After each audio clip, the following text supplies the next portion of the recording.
Three.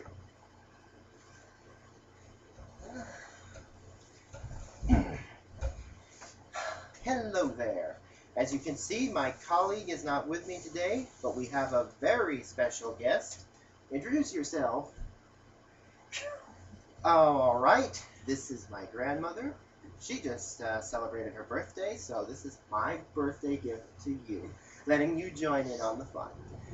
Today's topic of discussion, since it's so close to Halloween, we're going to discuss one of my favorite horror movies and one of my favorite Stephen King adaptations, the 1990 film Misery.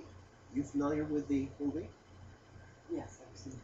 Yes, for those who have not seen it, it's about this writer named Paul Sheldon who is driving through the Colorado countryside during a snowstorm. Car flips over, falls down the hill.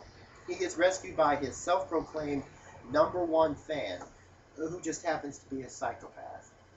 And for the rest of the novel, and then the movie, he is held hostage in a spare bedroom in her house, subjected to a series of tortures while he writes the ultimate book, just for her. And, well, to be put, I love the book, I love the movie, and we're here to talk about it. Now, the thing that most people know best about the movie is the character of Annie, who's played by Kathy Bates. One of your favorite movie characters, I believe? Do I like Kathy Bates? Do you like her? No. You don't like her. Well, the thing is you once told me She was good in that movie. she was very good as Annie Wilkes. I mean, Yeah. she played such an evil witch, spelled with a B. You told me that after that, a very funny story. You told me after that, every time you watched her in a movie after that, you just didn't like her because she just reminded you so much of Annie Wilkes, except in Titanic when she played Molly Brown. Right. She was very funny in Titanic. I thought, like, there's plenty of room for more. If you don't shut that hole in your face. That always made me laugh. I thought she was really good. The most famous scene in Misery is that scene when she finds out that Paul has been out of his room. She ties him to the bed, and she takes the sledgehammer, puts the block of wood between his legs, and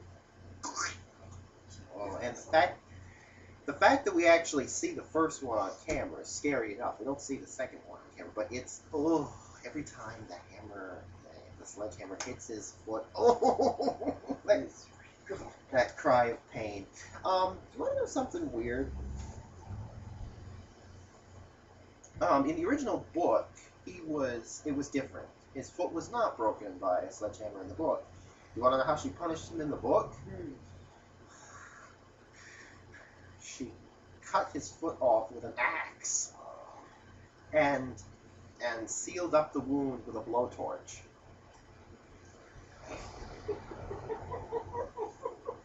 That sounds even worse, doesn't it? It is worse. Well, you see, the thing is that the writer, William Goldman, who wrote the movie, wanted to do the book because he wanted to do that scene. But they thought it would be too violent, so they changed it to the sledgehammer. Ugh. Oh my god. I read the book, and when it came to that scene, you could just feel Sheldon's pain. She just tortures that poor man. It's terrible. Yes. Well, Misery was written by your favorite author, Stephen King. Be honest. I didn't know that. You didn't know that. Well, the thing is, it's not like any of his other books. It's a horror story, but there's no ghosts, there's no magic, there's no monsters. It's pretty normal. In fact, I don't think you even knew it was written by him until I told you. Now, be honest. You love Stephen King, don't you? You don't like Stephen King. Why is that? You just can't just don't like I it. just don't like his storylines. You don't like horror. No. Well, you told me that you don't like to watch horror by yourself. I can understand that. He writes some weird stuff. I mean, he sets almost all of his books in Maine, and he stuffed the state of Maine with so many things, with aliens and killer clowns and monsters and psychotics and psychics and giant force fields that could be put over entire towns. And it's just like, where does he come up with this stuff? He's got an evil mind, don't worry. Well, he also wrote The Shining, which was made into another great movie. I don't know if you ever saw it. Jack Nicholson. Have you saw that?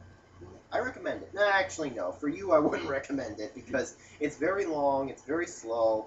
Jack Nicholson plays a complete nut. It's a horror movie, but there's only one murder. That's strange.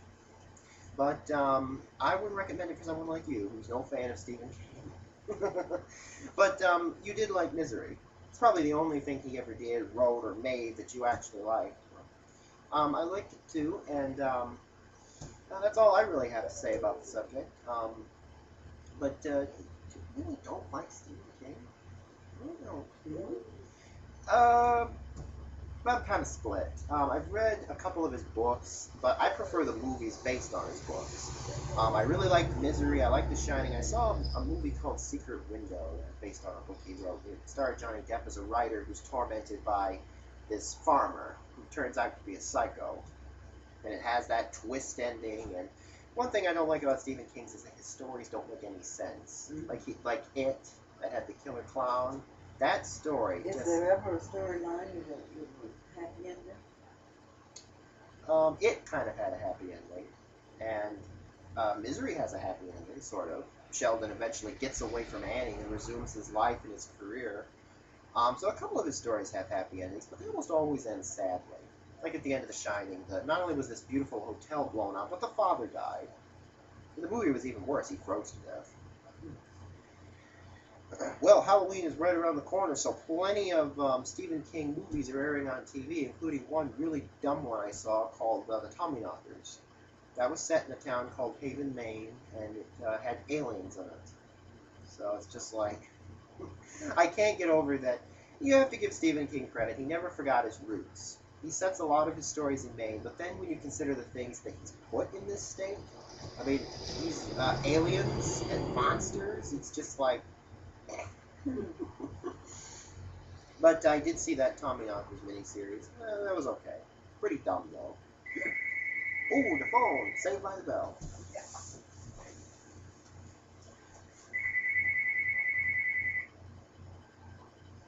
Tom?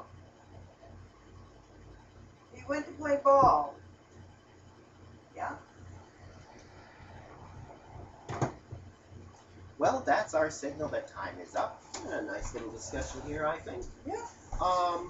So, yes, happy Halloween and happy birthday to the lovely lady in front of me. And, yeah.